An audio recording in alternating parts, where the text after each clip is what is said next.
the scene. He's got the voice that's mean, asking those questions that you never seen. He's got that fire, burning bright and clean. Andrew Keen making waves, break the routine on the Keen on show. He brings the heat, asking the minds, digging deep till they bleed. No sugar-coated truths, no lies to deceive. Andrew Keen, the master of the interview beat.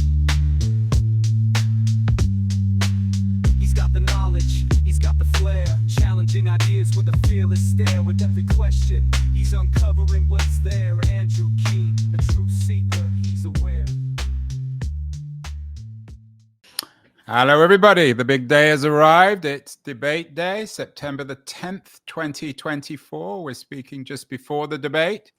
And the media, of course, is full of debate news. According to the BBC, Trump and Harris are about to square off. The BBC describes Donald Trump as America's most flamboyant billionaire. We know billionaire as a word now has become almost a form of insult. It's acquired Orwell's meaningless meaning in his English as in the politics of the English language. It perhaps replaced fascism.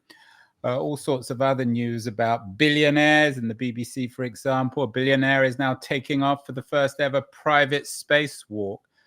I'm not sure what it is about billionaires, but they seem to be getting into everything, even education. My guest today has a new book out, The Privateers, How Billionaires Created a Culture War and Sold School Vouchers. It's by my guest today, Josh Cowen, a professor at Michigan State, who is talking to us from East Lansing in Michigan. Josh, I'm sure like most of us, you're going to be watching the debate tonight. Do you think there'll be much about education? You know, I'm not sure. It's a really good question. So as I note in the book, school vouchers, the billionaire privatization effort in the United States, leads the Project 2025 education agenda. So if Donald Trump talks about universal school choice is what he calls it, he's actually referring to school vouchers in Project 2025. Not sure what the Kamala Harris folks will talk about, but if Trump mentions education, there's a good chance he will talk about vouchers. They'll just call it something benign like school choice. Do you think the B word will come up, Josh? Are they going to accuse one another of, well, I mean, I guess Trump's rather proud of being a billionaire. There are some billionaires like Reid Hoffman who seem to be supporting Kamala Harris. Will there be much about the B word? You know, it's interesting. I think in American politics, folks are, somewhat divided on in reaction to the book today. I've seen a few people online. I don't tend to read the comments, but it seems divided between folks who say, you're right, there's lots of right-wing billionaires pushing school vouchers. What of it? And others who want to claim that it's all just grassroots parents pushing for privatization schemes. So I think, there are some circles where being a billionaire-backed organization or spokesperson is perfectly acceptable. I think you're right. I think Donald Trump would happily embrace the status of billionaire. I think it's an open question whether he is in fact. I've seen some folks talk about that at this point, but sure, billionaires are aplenty in American society. Many of them think that having a say in public policy should be their right as wealthy citizens. Enough billionaires for the moment. Let's talk schools, Josh. We've done some shows on the current state, the condition of American schools, one with Leslie Fenwick, who is quite a powerful school administrator. She had a new book out. I'm sure you're familiar with it. The Jim Crow's Pink Slip, The Untold Story of Black Principal and Teacher Leadership. Also, Derek Black, who was on the show a few years ago, he has an important book, Schoolhouse Burning. It tends to, at least from a progressive point of view, suggest that American schools are in a state of great decay. Is that true? Before we get to this issue of vouchers, what would be you're a man who has spent his life studying schools. What's the current health of the American school system? American schools reflect American society. And so to the extent to which there's still rampant inequality on the issue of race, on the issue of income, on the issue of immigration status, in some cases geography, where you live, then American public schools reflect those social inequalities. And so we see wide variation in the quality of American schooling based on race, based on income, based on, in some cases, geography. So that's, in my view, the condition of American education. In some places, that it's very good, and in other places, it is suffering and struggling along with many other social institutions, depending on one's racial, economic, in some cases, geographic background. Josh, if the American school system, and you've articulated very well, is a mirror of the inequalities and injustices of American society, then what's the point of writing about the school system itself? Why not focus on the bigger issue of American economics and culture? Well, I'm somebody who grew up professionally in something called the evidence-based movement in public policy, and the idea there is, it is possible to work on and to craft policy solutions to some of those problems, to inequality, to whether it's in healthcare, whether it's in education, whether it's in food insecurity or housing insecurity. Policy cannot solve every problem, but there are ways that we can come together to address some of these problems. And so part of the point of studying education specifically is identifying solutions to some of these longer term social trends that transcend education or transcend healthcare or transcend say immigration or domestic origin, and sort of are still with us. That's not to say that those problems related to race or income or geography, or in some countries, class, are unsolvable, but they have been with us and part of human society, and we continue to have to struggle with them. What public policy is the idea of trying to kind of create solutions to those problems, and I think that in education, that's what we're trying to do. Education is particularly sensitive subject, it seems, both on the left and right. Yeah. It reflects, as you suggest, the inequalities and injustices of American society. It's the same as the medical system, except that the school system is, of course, not just a consequence, but a cause. In your view, should American schools be doing a better job engineering a fairer society? Is that the point of the school system? I'm not sure that I would use the word engineer, but what I would say is that schools public schools in American life are part of our communities. And to the extent to which sort of communities kind of come together to solve common problems, whether it's educating our children, whether it's trying to deal with poor environmental quality in the community we live in, whether it's trying to deal with a healthcare issue or transportation or roads, whatever it is, the school system is the common effort to do that. At least that's the way it's supposed to work. And correct me if I'm wrong. My sense, Josh, is, again, for better or worse, right-wing billionaires like Betsy DeVos and the Koch brothers are much more interested in education than more progressive billionaires like George Soros or Reid Hoffman. Is that fair? And if it is, why? Why are right-wing billionaires so obsessed with education? Well, I think that's right. I'm not sure there are as many left-wing billionaires. Certainly there are some, and you've named some, but there are many, many, many right-wing billionaires out there. And for whatever reason, the right-wing billionaires have taken an acute interest in American public policy. Again, specifically in education is what we're talking about today. But you named Charles Koch, and Koch works on oil and gas issues, environmental quality, things like that. So there's a lot of different issue areas for these billionaires to go around and play in. But I think in education, what we're talking about here, and the interest of someone like, say, Betsy DeVos, education is about children, and children are about the future. So if you are an investment-oriented billionaire, then you are thinking either in financial terms or in political or social terms. Then education would make sense to become an active place to spend money in, and I think that that's part of it. For Betsy DeVos has a religious and a moral and a well-articulated position on public schooling that she has said publicly. She was, of course, she was the U.S. Secretary of Education in the last Trump administration. She was she's more than just a theorist. She's a That's right, and she has. But you have to understand sort of Betsy DeVos's role in this space and the DeVos family in general. You have to understand that there is a very religious component to this. Betsy DeVos has lamented publicly the presence of American public schools in American communities. She wants churches to replace those schools as centers of community. I'm not sure that the Koch organizations care all that much about sort of the churches and community centers, but they do have a strong antipathy toward labor unions. And that's what the Koch folks share in common with the more religious-oriented right-wing billionaires like Betsy DeVos, is deep antipathy toward labor unions. And that's where it starts, because American education is still a highly unionized sector of the workforce. And that's where a lot of the common threads pull some of these organizations together, is really on the issue of labor.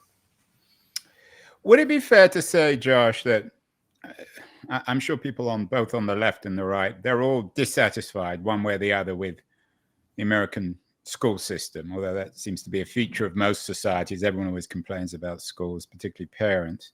And that for progressives, and my guess is you're one, I'm probably one, is the fix is more federal investment or even state investment in those schools. Whereas for conservatives like DeVos, the fix is privatizing these schools through this, and I want to get to this, charter system, school vouchers. Is that a fair way of thinking about it? I think that's a high level way to think about it. Yeah, I think there are a number of folks who would stress market oriented solutions, as they would call them, across the board, whether they always include privatizing or they tend to focus more on, say, delivery, data, product quality, and things like that. So there are some mixes here, in the American political spectrum. But I view the school voucher and the education privatization push as not just market driven in principle, but in reality, very focused on simply disaggregating and at the end of the day, dismantling public delivery of these public goods and really moving the entire idea of education into a private concept. So it's somewhat economic, it's somewhat market oriented, it's also philosophical. It's should local communities, states, and even the federal government be even active in an education space, I think, is the question for those right-wing billionaires. So speaking of these right-wing billionaires like DeVos, I'm not sure where it makes it better or worse, because she's a billionaire. She didn't make her money, she inherited it. Do you give them I mean, and I'm sure that they differ, they're not all the same, but do you give them the benefit of the doubt? There seems to be two narratives here. Perhaps I'm hearing them in parallel with you. On the one hand, there are people who really care about education and want to improve it. And they think the best way of doing that is by privatizing high schools, making them more efficient, more dynamic, more part of the market. And as a consequence, American kids will do better. And then there's the other narrative, which I'm also hearing from you, is it's part of a broader conspiracy to perhaps do away with the church-state division in America and create this dystopian world where everything is controlled by right-wing billionaires who want to indoctrinate American kids with Ayn Rand-style free market ideology. What's your position here? I don't see... One thing that The Privateers, my book, doesn't really do is go into personal profit motive. So I am not out there sort of stating emphatically that these billionaires, for example, have a personal profit motive, that they're trying to make new money on the education system or anything like that. I don't think it's, others may say that, but that's not something that I really discuss. What I am focused on is that these billionaires have an idea for the way American society should look. It's whether it's religious in the case of the DeVos family, or whether it's sort of economic, wealth oriented in the case of the Koch family.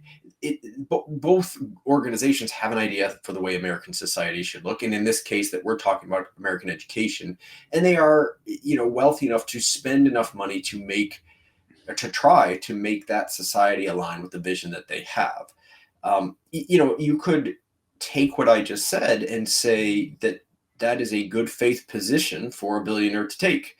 If they have a position that they think society should look like, some people go, in American politics, go knock on doors and try to get people out for a vote. Some people volunteer at a Kiwanis club or a Rotary club. Some people work at soup kitchens. Well, if you're a billionaire, maybe the way to do it is you put parts of your vast fortune into remaking society that way. Yeah, it's better than doing a Larry Ellison and buying multiple trophy wives and yachts or doing a Musk and spending money on spaceships. From that perspective, it's certainly a more active public-facing role for one's dollars than buying an island or a bunch of planes or something. Although I think they have those too. It's one of the things that sort of got me interested in this book was that from just the standpoint of some of those first things we discussed, like, do these schemes these folks are pushing, do they actually help kids and families? And the answer is emphatically no, at least not in recent years. And so the question then becomes, well, why is this even happening? And I sort of set aside the idea of profit, but the idea of wanting to remake American society in a way that looks the way that it should. It's not necessarily consolidating power in the sense of a dystopian world as you're describing, but it is about remaking society in the way that these folks want to do, and they have the wealth and they have the ability to make it look like that. And this is the education version of that story. And I'm guessing that J.D. Vance also rather fancies the idea of privatizing American schools, and that so-called post-liberal thinkers and writers like Patrick Deneen also. Sure. The Trump campaign's platform has a lot to say in just a few sentences about education, and those few sentences do include universal school vouchers. So Vance's position, I'm sure, aligns just fine with the Trump position on school vouchers, but it also is packed into other things like decrying what they call woke ideology or gender ideology. The same folks pushing school vouchers are also very, very worried about where children use the bathroom in public schools, and if they're transgender. I mean, that's a legitimate point. I don't think most parents of 10-year-old boys or girls want to have same-sex. But the important piece of this is that this does go along with this idea of a broader social vision. It's not about academic quality. It's not about teacher performance or curriculum or anything like that. It's really about kind of a very fundamental vision for sort of the way American society should look, and how vouchers fit into that. Yeah, you step back from the conspiracy stuff, although I'm guessing you probably have stronger views on that than you're articulating. One of the people who blurb your book, she's been on the show before, Ann Nelson. She's written extensively on the conspiratorial nature of American evangelicals. Do you share Nelson's fear of these evangelicals? There's big conspiracy to essentially take over American society. I share the belief that American evangelicals and many American Catholics, of whom I am one, want American society to reflect an increasingly far-right religious vision of American society. This is absolutely a plan, and I use the word conspiracy in the book, and I don't mean it in I mean it in as neutral a way as it can possibly sound. No, I wouldn't be shy to. It's an organization of folks who are very clear about what they want to do. and what they are planning to do. And to some extent, there's been this real sea change in the extent to which some of these organizations are willing to talk about this and aren't. I mean, Project 2025 reflects very much this evangelical, in some cases, far-right Catholic vision for American society, not just in education, but all 900 plus pages of that document written by the Heritage Foundation. They put it all in print. Nobody's arguing that that's not the vision. The question is whether Donald Trump shares that vision. Right, and to be fair to Donald Trump, most, at least according to the BBC, America's most flamboyant billionaire, he separated himself from Project. Sure, but if you look at I'll just take my own issue area. The issues are almost 100% aligned on education. So universal school vouchers, attacks on gender and race, dismantling the U.S. Department of Education, which is the key anti-discriminatory oversight body at the federal level in the U.S. So they share those things in common. So, Josh, let's get into the details. I'm a parent, and I remember people talking about things called school vouchers and school choice. And I mean, my kids were educated in Berkeley, California, so you can imagine probably not fertile territory for Betsy DeVos. But what exactly do these mean? Is school voucher a euphemism for this Project 2025 of turning American schools into these religious factories? No, it's quite the opposite, actually. Vouchers is a word today that the right tries to avoid at all costs. Vouchers don't poll very well. They will call them scholarships, education freedom accounts, opportunity scholarships, things like that. Vouchers refer to a general class of public policy that divert taxpayer dollars to private schools for sure, and religious schools in most cases. That's what a voucher is. And there are different ways that the tax code can be used and state budgets can be used to do this. But that's generally speaking a class of programs are diverting public dollars. But you're not a big fan of vouchers. You've written all sorts of pieces. You had a piece recently in CNN, I think, about how about how school voucher programs hurt students. So you're not a big fan of vouchers. Well, I started as a policy analyst 20 years ago, fairly open to the idea, at least in principle, because back then, small scale voucher systems moving some children into some higher quality private schools seem to sort of on balance have some small positive effects. But over time, as these things have become bigger and more recent, the voucher systems have caused some of the worst academic harm to kids we've ever seen in the research community. So it would be hypocritical for me to have started my career working on these voucher programs as I did, and claiming to follow data and follow evidence to still today ideologically remain supportive of these programs. The evidence is just too stacked against voucher systems. So what? So you wrote a recent piece in the Philadelphia Inquirer, the hidden costs of school vouchers. What are the hidden costs? The hidden costs. So in that piece, I call vouchers the education equivalent of predatory lending. And what I mean by which is quite an interesting and provocative argument. Well, what I mean by that is two things. One, disproportionately, most voucher users today were already in private school to begin with. So this is just programs that are offering new public dollars to pay for existing private funding and behavior. But for the small proportion, about 30% or so of voucher users who do transfer from public to private school, those tend to be lower income families. They tend to be families of color, and they tend to be transferring into schools that aren't particularly good. There's a reason those schools have openings to take them, those private schools. They often are financially distressed. They might even be on some sort of financial watch list or probation. And so they open their doors to all of these children who are leaving these public schools, again, tend to be lower income kids, students of color, kids who may not have been fully served by the public school. And they're offered this idea to go to a private school. I think there's this kind of branding involved that private schools are so much better. But what happens is, and this is where the predatory lending piece comes in, they're sold a story of hope and opportunity. And in fact, the test scores and the academic outcomes tend to really, really decline, and quite severely. So that's the first reason. The second reason is that it's really important to understand with all these voucher systems and all these private schools that when it comes to vouchers, it's not school choice at all. It's school's choice. What I mean by that is the private schools get to pick the kids they want to enroll. Say that again, the private schools, but it depends which private schools. Some private schools are more competitive than others. Some So don't some have a are, choice. and if you look closely at sort of the policy designs from the voucher lobby folks and the folks pushing these things, they very much want to keep private schools' right to have those selective admissions, even when they're taking public funding. And there are some selective public schools out there, so I get less into the weeds of open versus selective in every case. The real question is, do the private schools have to follow public anti-discriminatory policies that are put in place to ensure all kids have access to them the way they are in public schools? We're talking about kids on the basis of, say, whether they have a learning disability, for example. Public schools are obligated by law to meet to provide for kids with special needs. They don't always come up fully to that obligation, but they are legally on the hook to do it.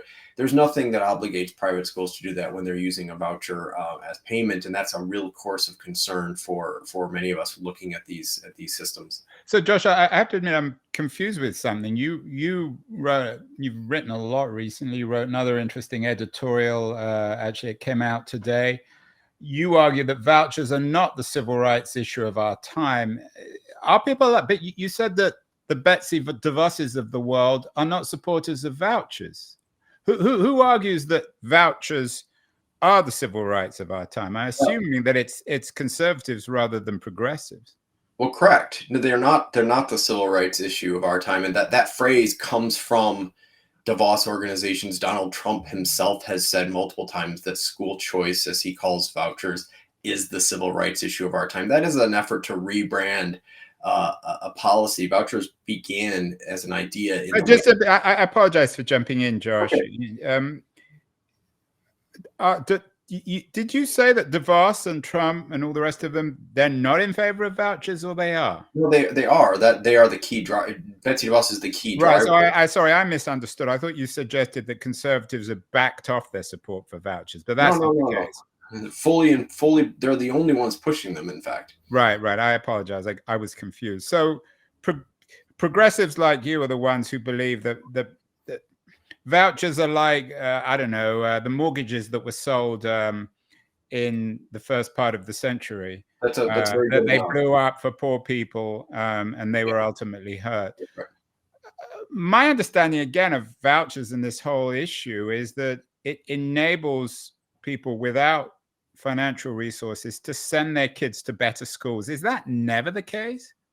It's not that it's never the case. It's just not usually the case. And it's particularly not usually the case when we're talking about kids from lower income families, communities of color, or really anybody the schools don't want. So vouchers do offer funding to whoever the policy says are eligible. In some states now we have universal eligibility regardless of income, regardless of where you live. But the key point here is you have to be able to use that voucher at a private school that's willing to accept you. And that's the tell, that's the hook, that's the caveat that the other side won't use in the marketing materials. That when they say universal vouchers, what they really mean is that everybody's given a coupon, but not everyone's giving a place to spend that money. And it's only the elite providers that really do give returns on that investment. And unless vouchers are going to provide universal access and eligibility are not the same thing when we're talking about public policy.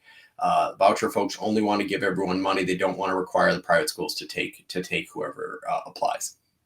Josh, it sounds to me that you're articulating a tremendous indictment of the private school system. We talked about Leslie Fenwick's book, The Legacy of Jim Crow, but you're suggesting that these private schools actively don't want, you noted, kids of color, kids from poorer families. Why and how? I'm not claiming all private schools reject kids of color or low-income kids. I'm simply claiming that using vouchers to provide, as a way to provide kids access to any high-quality private school runs up against a very important barrier. And that barrier is that the schools do the selecting on whatever mechanism the schools want. It could be, they're not legally allowed actually to discriminate formally on the basis of race, but they can deny a child access for whatever reason that's not stated. They can quietly expel or leave a kid out. And I don't know that it's particularly controversial I mean, part of the whole point of private schooling is that schools sort of, in principle, the theory of action is that schools will pick the student body that sort of aligns with the school's mission. And some would defend that as an educational model. I'm not here to sort of create blanket dispersion on the entire private sector or the entire or blanket approval of the entire public sector of schools. All I'm trying to say is that school vouchers as a policy tool to provide access to these to private education and to improve educational opportunity have failed and failed again, and they are not the solution to educational inequity in our country. I do want to give you at the end, Josh, an opportunity to lay out your vision, but aren't private schools by definition, the best ones in particular, exclusive? And if they don't maintain their exclusivity, then their value. Well, that's what they would say. It is. But isn't that true? I mean, it's the same as universities, that Harvard or Stanford's acceptance rates are very low, which reflect and perhaps compound their exclusive nature. Isn't that the same with private schools? Well, that's what they would say, and that's why the voucher policy mechanism is fundamentally incompatible with educational equity. I mean, if the point is simply to underwrite the tuition for an elite few, then vouchers, maybe is the policy for you. But the point here is that if you're going to give everyone dollars and not level the playing field and provide access to those elite providers with those funds, then vouchers are not going to solve the problems of but isn't Josh, isn't educational equity, you use this term educational equity, are you suggesting that should be quality as well as acceptance? Well, what I'm saying is that the folks pushing vouchers today have sold them as a solution to failing public schools in their narrative. And the idea, the theory of action behind that is to move individual children to the school of their choice. The problem is that it's not actually their choice. It's the school that chooses them. So for whoever gets into the school they want, then maybe the voucher works. But for whoever wants to use their voucher, we've seen evidence from New Orleans, where I've done a lot of work on this question, parents getting their fourth choice of school. It's not clear that any of this is actually providing opportunity as parents would define it for themselves. All it's doing is providing a few kids who meet the criteria for those private schools, access to those private schools. They leave out anyone else who's not able to find room. And it's one of the problems, Josh, and again, you know this a lot more about, much more about this than I do, but as a parent, we've all been through it. The places like Palo Alto, which is particularly famous in this respect, the quality of their private schools are enormously high. They're probably better funded than most private schools. And of course, the people who send their kids to public schools in Palo Alto are people who can afford real estate or rentals in Palo Alto, very much associated with Silicon Valley and Stanford University. Is that one of the core problems? The same was true in Berkeley, and the difference between Berkeley public schools and Oakland public schools. Well, you get what you pay for. And one of the solutions to long-term inequity on the basis of race or income or geography in education is to just sort of fund all schools better. And we know that works from an evidence standpoint for kids and families. Certainly, I said at the beginning of this conversation that public schools reflect all of society, whether it's inequality, whether it's success, whether it's values, whatever it is, public schools reflect that. So, absolutely, the Palo Alto school system, I don't know much about it myself, but to the extent that it's well funded, it's going to be a school system that works for most of its, not all necessarily, but most of its students. That is a policy problem that needs to be addressed in my view. But the point of the book and the point of sort of a lot of my public commentary on this is that vouchers are not the way to solve that problem. Okay, so what is we know what you don't want. You're against vouchers. What would you do if you had the opportunity to shape public policy? If Kamala Harris is elected and she calls you up and says, "I want you to be my education secretary," what would you do? Well, in the U.S., the federal government's not as involved on this. Okay, well, you're okay. I take your point. So the Michigan governor calls you up. If you had power, what would you do? I mean, listen, again, you get what you pay for. So it may not be the most intellectually fascinating thing in the world, but you have to start with funding commitments. Most public schools in most states, especially states that are funding vouchers right now, are underfunded. They're just not able to even bring dollars together. We do know that substantial increases in public school funding do have long-term payoffs, not just on academics, but on later in life outcomes like wages, like reductions in crime, and so on and so forth. So it starts at that. Beyond that, I would say there's a lot of low-hanging fruit that we also have that's evidence-based, but is also, in my view, moral. So, for example, universal school meals, something that's come up on the presidential campaign trail, turns out has a very strong evidence base for it. New investments in pre-K and child care, for example. New investments in grow your own teacher pipeline, so training teachers locally to serve in the communities they grew up in. These are things that have a solid research base, and I happen to think they're the right thing to do as well. It's interesting. We had a show a couple of months ago from someone who's expert on the food system that suggests that free school lunches aren't really free, and they only compound all the inequalities. So everyone has an angle on this. Perhaps. And what happens? So we know what should happen, at least in your view, basically more investment in the public system. If indeed, which seems reasonably likely, Trump is reelected and perhaps even Betsy DeVos gets to be Secretary of Education or someone in the DeVos circle, maybe another billionaire, what do you most fear from a new Trump presidency on the education front? Is this vast conspiracy, this 2025 vision, which for many of us is dystopian? Are we going to see the collapse of church-state divisions and schools becoming training places for religious fanatics of one kind? We're already seeing it. We're already seeing it in many of the states that are pushing vouchers. We're seeing rollbacks to reproductive rights in the same legislative sessions. We're seeing book bans. We're seeing new rollbacks to LGBTQ protection. So we're already seeing some of Project 2025's vision roll out in those states that are also pushing vouchers.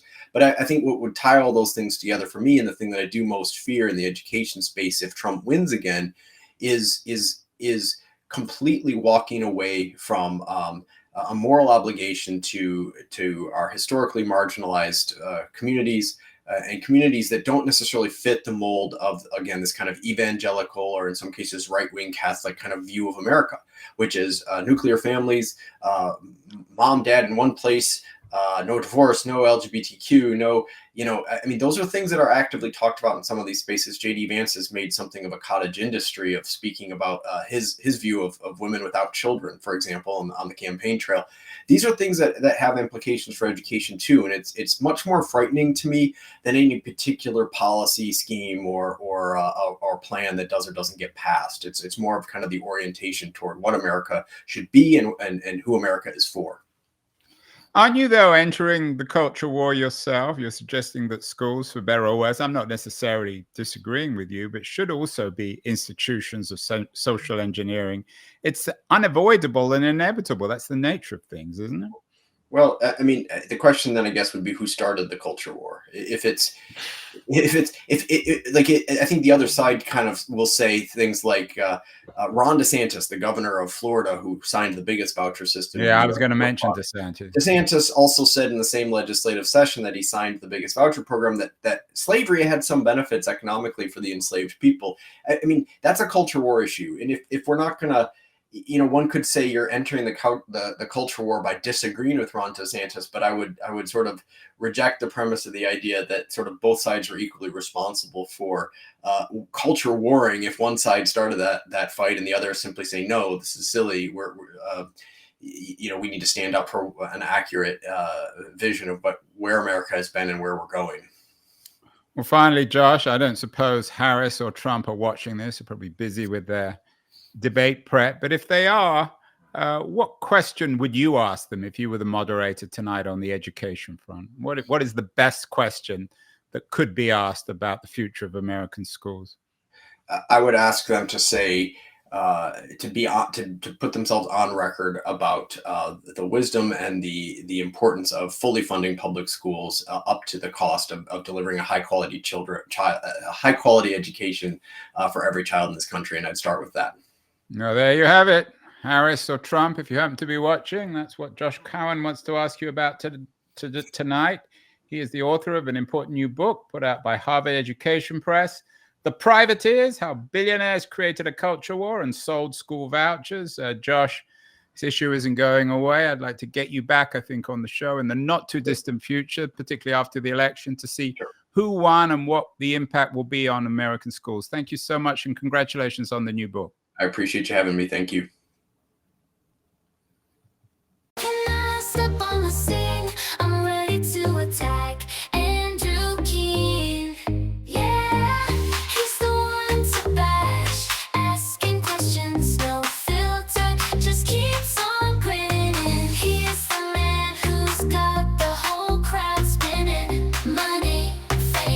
Success, it's all in his sight. Till dig deep, expose you.